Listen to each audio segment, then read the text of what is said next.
todos contemplar as obras do Senhor. Se quebra a flecha e o arco, a guerra faz cessar. Ó Deus Supremo de Israel, Tu conosco estás. Andamos pela fé no Deus que os carros faz queimar. Deus, estás conosco, mesmo em meio ao fogo, como um escudo na tormenta. Nós vamos abrir a palavra de Deus, 2 Timóteo 4, dos versos 6, 7 e 8. 2 Timóteo 4, versos 6, 7 e 8. É o texto que nós vamos usar para a mensagem dessa noite. Diz assim a palavra de Deus nesse texto: Quanto a mim, estou sendo já oferecido por libação, e o tempo da minha partida é chegado. Combati o bom combate, completei a carreira, guardei a fé. Já agora a coroa da justiça me está guardada, a qual o Senhor, reto juiz, me dará naquele dia, e não somente a mim, mas também a todos quantos amam a sua vinda. Oremos. Senhor, posta estar a tua palavra diante de nós. Te pedimos tão somente, ó Deus, fale aos nossos corações nesta noite, pois nós desejamos ouvir a tua voz para a honra e glória do Senhor Jesus. Amém, ó Deus. Meus irmãos, o apóstolo Paulo, neste texto, ele está, logo no primeiro versículo, ele está pré-anunciando a sua partida. Ele está dizendo com muita clareza de que os dias dele já quase que eram chegados. A minha partida já é chegada. Ele dava isso como um fato já consumado, uma coisa certa. O apóstolo Paulo fala, então, dessa partida dele, e neste versículo tem duas coisas que ressaltam aos nossos olhos. A primeira é a consciência de que o que estava acontecendo. Paulo sabia que ele estava para ser conduzido à morte, para ser levado à morte. Ele tinha essa consciência. E a consciência de Paulo, eu quero crer que Paulo não estava adivinhando ou profetizando simplesmente aquilo que haveria de acontecer com ele. O que acontece é que as evidências do momento mostravam que o apóstolo Paulo ia ser morto por aqueles dias. Eram evidências. Muitas vezes existem profecias por evidências. Eu me lembro quando o Atos dos Apóstolos, quanto à passagem, quando Paulo colocou no seu coração a disposição de ir para Jerusalém, um profeta chamado Ágabo chegou diante de Paulo e pegou o cinto de Paulo, amarrou Paulo e falou assim: eles vão fazer isso lá em Jerusalém com o dono desse cinto, eles vão amarrá-lo também, vão prendê-lo. Mas há um versículo lá que diz assim: descia da Judéia, um profeta chamado Ágabo. Então ele descia da Judéia, ele ouviu lá na Judéia, ele escutou lá na Judéia o que estava para acontecer com Paulo. Todos estavam ávidos por ver Paulo para sacrificá-lo, para prendê-lo. Ele escutou isso lá e contou isso para Paulo. As evidências muitas vezes nos mostram coisas que às vezes nós não queremos enxergar. Paulo enxergava muito bem isso. Paulo enxergava bem as evidências. Paulo era um homem de clara evidência, era uma pessoa de uma visão muito clara, era uma pessoa muito culta, então ele enxergava bem as evidências. E Paulo sabia que ele estava para ser entregue. Ele até dizia: eu estou para ser entregue, eu ofereço a Deus como libação. Libação fazia parte lá do Antigo Testamento, o derramamento de vinho, ou em favor de um sacrifício de um Deus, de Deus. Então ele sabia: o meu sacrifício, a minha morte, que eles vão executar, achando até que estão fazendo bem, eu a entrego para Deus em libação, eu a entrego para Jesus Cristo como libação. Então Paulo tinha consciência perfeita daquilo que estava acontecendo, de que ia acontecer com ele. Mas o que espanta em Paulo, então, das duas coisas que ressalta aqui, a primeira é essa, que ele tinha consciência nítida. A segunda é que ele não nutria nenhum sentimento de revolta quanto a isso. Interessante isso, né? Uma pessoa que estava para ser entregue à morte, mas não tinha nenhum sentimento de revolta. Quantos poderiam dizer, mas Senhor, eu fui tão fiel a Ti e agora vou passar pela morte? Eu sou tão fiel a Ti, agora estão querendo me matar e eu vou passar pela morte? Aí eu não merecia Paulo de jeito nenhum. Pelo contrário, ele está falando, a minha morte eu vou ofertá-la a Deus como libação. Paulo então tinha consciência e não tinha revolta. Ele tinha algumas coisas que fazem que Paulo realmente não tinha sentimento de culpa. Paulo não estava preocupado, Paulo não se revoltou. Nós que às vezes visitamos hospitais, aqui nós não temos muito essa prática de visitar o hospital, mas lá em Niterói as igrejas visitam muitos hospitais e a gente às vezes se depara com diversos tipos de pacientes, de pessoas enfermos que estão ali esperando a morte. Há uma diferença muito grande naqueles que confessam a Deus daqueles que não conhecem a Deus. Em geral, os que não conhecem a Deus, ele reclama, ele blasfema, ele não quer nem ouvir oração, mas aqueles que estão em Cristo esperam a morte com paciência, com resignado, sabendo que Deus está no controle de todas as coisas. Paulo sabia que Deus estava no controle de todas as coisas, a sua vida estava plenamente nas mãos de Deus.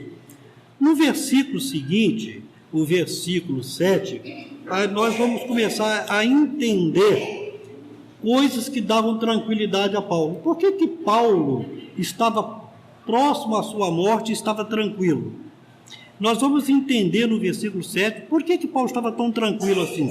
A primeira expressão que nós vemos aqui, Paulo dizendo, olha, eu combati o bom combate. O que é o bom combate? Para muita gente, o bom combate é sucesso. Tem igrejas que o bom combate é sucesso. Eu tenho uma igreja muito grande, com 5.000 membros, e às vezes o pastor se envaidece. Bom combate seria isso? Será que o bom combate é ter sucesso na vida? O bom combate é fazer alguma coisa por obras. Tem igreja que trabalha por obras. Eles entendem que a obra faz parte da salvação, outros fazem parte da purificação. Obra. Mas tem outros que entendem que o bom combate é aquele que dá lucro. Bom combate é uma coisa que dá lucro. O reverendo Amantino contava, né, num dos seus livros, ele conta, porque os seus livros estão aí. Ele já está com o Senhor, mas ele tem um livro que ele escreveu, eu só não me lembro se é Esteira de Luz, o nome do livro, ou se é Cintilações, num desses dois livros. Ele escreveu uma passagem interessante, diz ele que ele se separou de um jovem há muitos anos e voltou a encontrar essa cidadão em Niterói depois de muitos anos. E ele estava descendo da barca. Eu conheço bem o que é isso, que durante 4 anos eu andei naquela barca. Dia e noite eu ia fazer faculdade no Rio e morava em Niterói. Então eu sabia o que era conduzir naquela barca. A barca é o seguinte, quando ela chega em Niterói, que ela atraca e ela abre as correntes, o pessoal sai em multidão. Imediatamente, quando o pessoal passa, a corrente desce e o outro já vem do Rio, no sentido Niterói, no sentido oposto. E ele conta que ele encontrou um amigo que ele não tinha visto há muito tempo. Amantino, como é que vai você? Bem, graças a Deus, eu nunca mais ouvi falar de você. Pois é, eu agora... E a barca estava saindo, ele entrou na barca e falou, eu agora sou ministro do Evangelho. Ele falou, isso dá dinheiro? A gente precisa conversar sobre isso depois. Tem gente que pensa que bom combate é aquele que dá dinheiro, é aquele que traz lucro. Mas o bom combate para Paulo tinha um significado muito diferente. Paulo tinha consciência tranquila porque ele combateu o bom combate. E o bom combate para Paulo era fazer tão somente a vontade de Deus. Aquilo que Deus havia prescrito, ele fez. Combatia o bom combate. Paulo havia vivenciado uma outra experiência. Paulo era perseguidor da igreja. Paulo era uma pessoa que era notável ante os seus compatriotas. Paulo tinha o respeito dos judeus, tanto tinha que a Paulo foi dado carta para ele buscar lá em Damasco as pessoas que tinham se convertido e trazê-los presos. Paulo era tão influente que na morte de Estevão ele presidiu aquele episódio. A Bíblia diz que eles deixaram as vestiduras de Estevão aos pés de Paulo, e Paulo consentia, Saulo, na época ainda era Saulo, consentia naquilo que estava sendo feito. Era um homem de posição, um homem que tinha o respeito daquela sociedade, mas era um outro tipo de combate, não era um bom combate. Paulo agora não, no encontro que ele teve com Cristo, a sua vida foi transformada, aí ele entendeu o que ser bom combate. O bom combate não é o que dá lucro, o bom combate não é o que dá projeção, o bom combate não é o que dá poder, o bom combate é aquele que é feito segundo prescrito da vontade de Deus. Eu agora sou um soldado de Cristo, Paulo dizia, isso porque eu agora eu combato. Ele sabia que ele agora estava do lado certo. Falando em poder, conta-se que o grande pregador batista americano, Billy Graham, certa vez ele foi procurado por alguns políticos e fizeram uma proposta ao Billy Graham, querendo que ele se inscrevesse num daqueles partidos e se candidatasse a senador, porque aí ele perguntou, mas para que ser senador? Porque se você for eleito senador, e você vai ser eleito senador o nome que você tem, pela projeção que você tem, você vai ser eleito ao Senado, e é um passo a ser presidente dos Estados Unidos. E ele falou assim, o que eu ganharia com isso? Ele deu uma resposta que nos faz pensar. Ele disse assim, eu não rebaixaria o meu cargo. Deus me chamou para ser ministro do Evangelho, pregador do Evangelho, e descer o nível de ser presidente da maior nação do mundo não está na altura daquilo que eu faço. Consciência do chamado de Deus. Paulo combateu o bom combate porque ele tinha consciência do chamado de Deus. Então, o bom combate é fazer a vontade de Deus. O bom combate, resumindo tudo isso aí, o Paulo quer dizer, combati o bom combate. Eu tenho a consciência do que estou do lado certo. Estou fazendo a coisa certa. Antigamente eu fazia errado, agora eu faço certo. Mas ele continua dizendo assim, completei a carreira. O que Paulo está querendo dizer com completei a carreira? Paulo está querendo dizer tudo que ele tinha para fazer, ele fez e não ficou devendo nada. Não deixou nada sem fazer. Paulo fez todas as coisas sem deixar resíduo. Eu gosto muito de uma palavra de Jesus na cruz, quando nós estudamos as 7 palavras da cruz. Eu gosto muito de uma palavra de Jesus, ele diz assim, está consumado. A palavra consumado significa pago. Jesus está pago, mas não é pago simplesmente, o que Jesus está dizendo está pago, plenamente pago, sem deixar resíduo, não tem dívida nenhuma, você não precisa mais fazer nada para ser salvo, porque o que tinha que ser feito, eu fiz, não deixei resíduo. O que o Paulo está fazendo, dizendo, é mais ou menos o sentimento mesmo, a linha de raciocínio é a mesma. Completei a carreira, eu fiz aquilo que deveria fazer e não deixei nada por fazer. Paulo tinha consciência de que ele fez tudo sem deixar nada por fazer. O reverendo Aproniano, completar a carreira é um negócio que não é fácil. Completar a carreira de um pastor, a carreira de um missionário, a carreira de um ministro de Deus, muitas vezes ela é pesada, ela é cheia de dificuldades. O reverendo Aproniano foi meu pastor lá em São Gonçalo. Ele era um pastor top lá em São Gonçalo. Ele fez parte da liderança da igreja a nível nacional durante muitos anos. Ele, junto com o reverendo Francisco, participaram da mesma comissão de educação religiosa e outras comissões. Quando a Casa Editora Presbiteriana teve dificuldade financeira, foi criado pelo Supremo Concílio uma comissão para administrar a Casa Editora Presbiteriana, Aproniano, o reverendo Francisco faziam parte daquela comissão. Então ele era uma pessoa de muito respeito. E aqueles pastores que se formavam sempre procuravam ele, queria ser tutelado por ele. Eu queria que o senhor fosse o meu tutor, porque sabia que tutelado pelo Aproniano, quando chegava lá no presbitério, na hora de fazer o julgamento final, as pessoas olhavam aquele candidato com carinho e sempre aprovavam ele, porque o Aproniano preparava bem os candidatos. Um jovem lá, já estava terminando o seminário, mas ele era de uma outra igreja presbiteriana. Ele procurou o pastor Aproniano e disse: pastor, eu estou terminando o meu curso e eu estou querendo ser missionário, porque eu estou vendo aqui a vida do Hamilton Bossan. Hamilton Bossan era um seminarista que tinha lá em São Gonçalo, e ele foi mandado para a missão Kaiowá 40 anos atrás, está lá até hoje. Lá nasceram seus filhos, lá ele criou seus filhos, educou seus filhos, trabalha nessa missão até hoje. E aqui, na época que o Hamilton Bossan foi para lá, ele estimulou muitas pessoas. Todo mundo olhava e ele disse: eu quero ir para a missão Kaiowá. Ele falou: a missão Kaiowá não tem vaga agora. Você quer ser missionário? Aí, não, aonde me mandar eu vou. Eu quero ser missionário, aonde me mandar eu vou. Ele falou: olha, nós vamos trabalhar isso aí, eu vou conversar com o seu pastor. Ele conversou com o pastor dele e falou: olha, eu não levo muita fé nesse rapaz não, mas se ele quer, o Aproniano, não, vamos estimulá-lo. E ele foi mandado para São Gabriel da Cachoeira, lá depois de Manaus, lá no meio da Amazônia. E ele ficou lá durante algum tempo.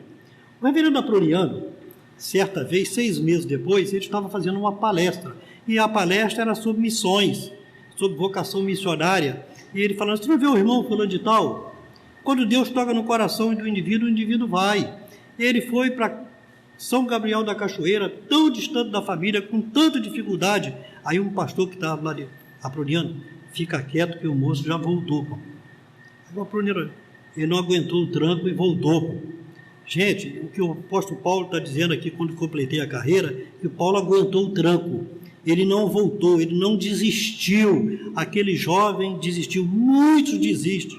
A Bíblia diz: muitos que corriam bem, um hino, de longe agora vão. Não tem um hino sacro que fala isso?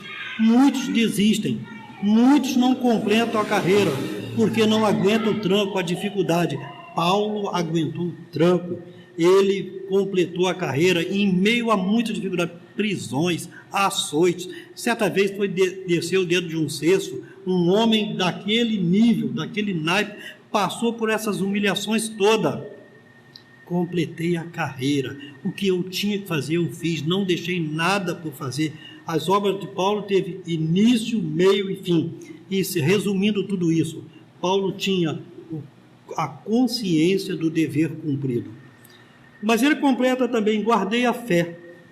Interessante que quando nós vamos lá no capítulo 11 de Hebreus, a gente vai ver: pela fé Abraão obedeceu e partiu da sua terra quando foi chamado, seguindo por uma terra desconhecida, mas ele obedeceu e seguiu o mandato de Deus. Pela fé Abraão, quando estava sendo posto à prova, entregou seu filho para ser sacrificado, mas Deus não permitiu. Pela fé, Isaac abençoou seus 2 filhos, Jacó abençoou a sua geração. Pela fé, Moisés deixou as riquezas do palácio de Faraó e foi trabalhar para Deus em prol do seu povo. Pela fé. Eu vejo nisso aí uma dinâmica da fé. Fé é um ato dinâmico. Por isso que Tiago fala que a fé sem obras é morta. Você mostra a fé quando mostra as suas obras. Não é que ninguém seja julgado por obra, mas as obras mostram o tipo de fé que você tem. Paulo é um homem que fez tudo isso movido pela fé. Obediência à palavra de Deus. Pela fé, se o livro de Hebreus não tivesse sido escrito, ou se fosse escrito antes, poderia incluir plenamente Paulo aqui naquela galeria de fé. Assim como Abraão pela fé fez, Paulo também pela fé fez. Ele atuou, ele viveu pela fé. E viver por fé é atuar, não é ficar parado. A fé não é estática, ela é dinâmica. Eu combati o bom combate, tenho a consciência de que fiz certo. Eu completei a carreira, tenho a consciência de que não deixei nada por fazer. Eu guardei a fé, consciência da sua obediência. Paulo tinha essa consciência. E isso tudo trazia a Paulo, agora, uma tranquilidade na hora da sua morte. Por quê? Paulo olhava para o futuro e dizia assim, eu vou morrer, mas eu tenho a consciência de que aquilo que Deus mandou que eu fizesse, eu fiz. E quando nós temos consciência do dever cumprido, a gente fica em paz. Paulo estava em paz antes da sua morte, porque ele tinha a consciência do dever cumprido perante Deus. Mas tinha uma outra coisa também que dava essa paz a Paulo. O versículo 8 completa a nossa mensagem, mostrando outra coisa que Paulo não tinha só uma visão terrena, Paulo tinha uma visão celestial. E o que nos dá alegria na hora da morte, às vezes, o que nos dá paciência, ou nós nos tornamos resignados na hora da morte, é a nossa visão celestial. Ele diz, já agora a coroa da justiça me está guardada, a qual o Senhor, reto juiz, me dará naquele dia, e não somente a mim, mas a todos quantos amam a sua vida. O que Paulo estava dizendo é o seguinte, a minha salvação está garantida, ela está nas mãos de Deus, e é Ele que vai me dar, não sou eu não sou salvo por causa dessas obras todas, não, eu tenho essas obras porque eu fui salvo por Cristo, pela graça, sois salvo mediante a fé, isso não vem de vós, é dom de Deus, não vem de obra para que ninguém se glorie, pois as obras foram de antemão preparadas por Deus, para que todos os salvos andem nela. Paulo andou nessas obras, por isso agora, ele olhava para o futuro e sentia o prêmio que iria receber. O prêmio, ele diz assim, coroa de justiça. Por que coroa de justiça? Porque toda a justiça que há em Jesus Cristo foi imputada em nós, foi transferida para nós. Jesus é o justo, e nós nos tornamos justos, por isso que eu disse que muito pode a oração do justo, é porque nós somos justificados por Jesus Cristo. Ele nos deu justiça, nós que éramos injustos, pecadores, Ele. E quando nós partimos daqui, quando nós tivermos o nosso corpo glorificado, aí é a redenção final. Paulo olhava para frente. Meus irmãos, eu não sei o que nós temos passado na vida. Talvez a gente tenha tanta dificuldade, estamos próximos a morrer, ou distante de morrer, mas muita dificuldade. Se você está em dificuldade, olha para o futuro, olha para o céu, olha para frente.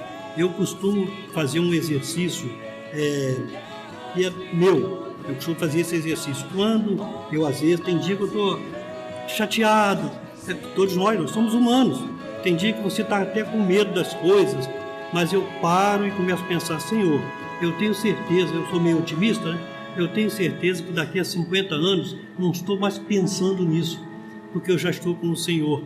E nesse dia, o Senhor me dará a coroa da justiça, porque Paulo diz que essa coroa não era só para ele, não. Era para ele, mas também para todos os que amavam a sua vida. Se você ama a vida de Cristo, se você trabalha a coroa de justiça, está preparada para você, que Ele nos dará naquele dia.